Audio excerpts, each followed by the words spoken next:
So I want to start this video with a quick disclaimer that at the time I'm recording this video, technically the offseason isn't over because both Damian Lillard and James Harden's situations have not been resolved yet. There's a few other free agents that are still on the market, but most of the notable free agents have been taken, so I think Houston's pretty set.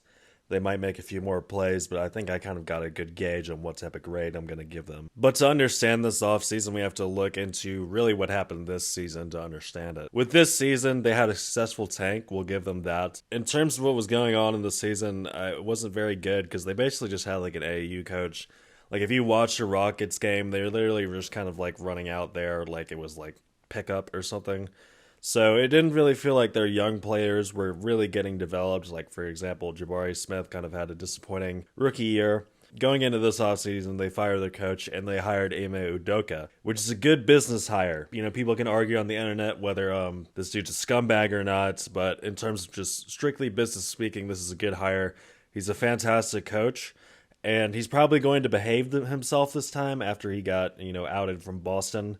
But there is a little bit of a risk there. We'll see what happened, but I do like the hire overall. After that, we get to the draft where they got the fourth pick and they drafted Amen Thompson.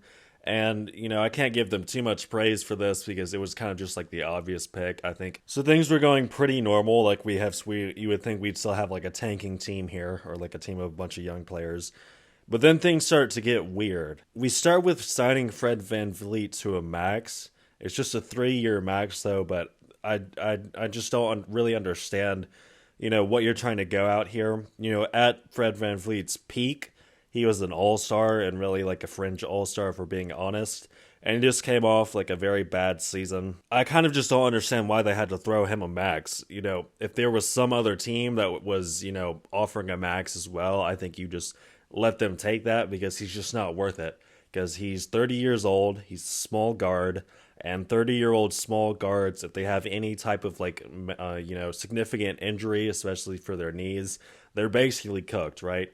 So guards of that size are so reliant on their speed that once they lose like one step, they basically totally fall off. Like we've seen that with like Kemba Walker, for example, or Isaiah Thomas. So it doesn't really make that much sense why you have to throw like, a max at Fred VanVleet. And then things get even weirder when they decided to sign Dillon Brooks for $20 million a year for 4 years.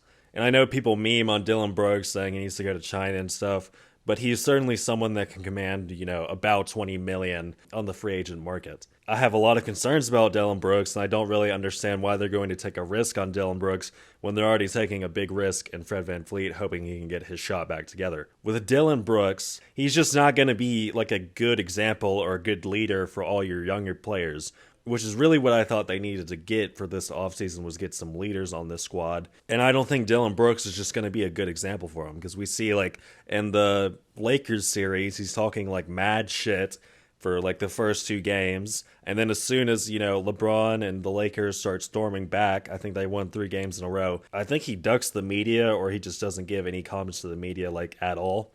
So not a good example. And then I think it was Shams reported that Memphis did not want to bring Dillon Brooks back under any circumstance, which is not a good look that their organization basically like permanently banned him. Obviously this year it was pretty bad for him offensively. Like if green light was a 2K badge, he would have had Hall of Fame.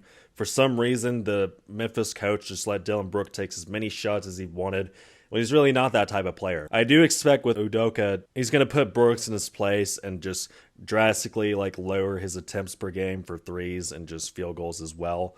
And then I think, Brooks should be a lot better on offense. And then after that, if he does kind of return to form, he is still, definitely a positive player at that point. But really, just combining this Fred VanVleet and Dillon Brooks signing, I just don't really understand it perfectly. Like I think what's happening here is that maybe Udoka has come and he's trying to kind of run the show, as I have seen some reports, not from like the big reporters or anything, that Udoka, vetoed James Harden coming back to Houston. But so maybe Udoka wanted, some good players because he probably wants to start, working towards contending as soon as possible. That seems like the type of coach he would want to be. But with choosing Fred VanVleet and Dylan Brooks, as your big free agents, it just doesn't really make sense considering the situation that they're in.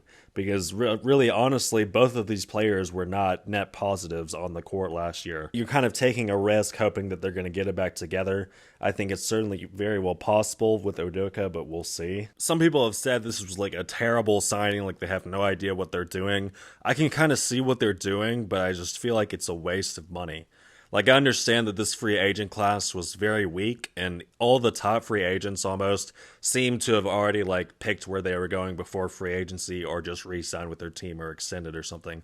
And then also, with how these contracts line up, they're not going to be having to pay, like, Fred VanVleet at the same time they're going to have to be probably paying, like, Jalen Green big money or any other young players that could possibly blossom into people that, deserve big money. They kind of had the money to spend, but just as like a business standpoint, like why spend like over $200 million on these two players if there's this big of a risk that they're just not even going to be net positives to this team.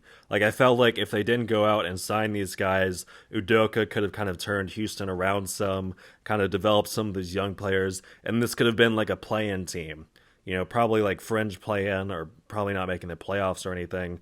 But you could have started to turn into the right direction, and then maybe in the next free agency, or something, there's some better deals that could have happened, because these were just like not good deals. So overall, I don't really like those two signings, but it's not as head scratching for me as it seems to be for a lot of other people. They signed like a few other small guys, like they signed Jock Londale, which that's whatever. But they also signed Jeff Green, which I thought was a good signing. Not necessarily like he's gonna drastically improve them directly or anything, but I think that he can be a good mentor. Like, it seemed like he was really bringing a veteran presence to Denver last year. He's got that championship experience now. He could end up having a very big impact on this very young team. But I suppose before I grade this offseason for them, I should just kind of more explain what I think their point of view is here. They don't own their first round draft pick for 2024.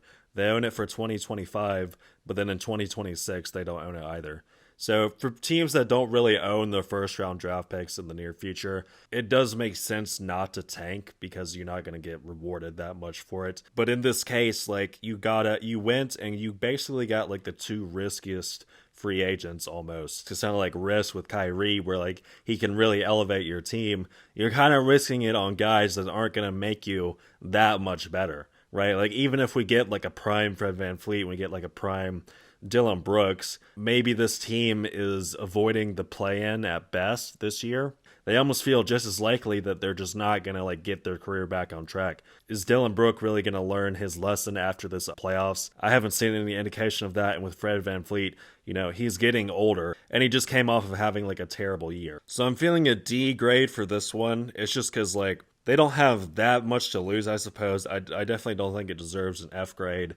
And then maybe, if Dylan Brooks and Fred VanVleet kind of figured things out, it could be a C grade in retrospect. But as of now, I'm just going to give it a D because I feel like they're just being either impatient or Udoka is wildly overestimating these guys, because it just feels like they're just taking too much of a risk on these two free agent signings. But anyway, if you enjoyed this video, please leave a like and subscribe if you want to see more videos in the future.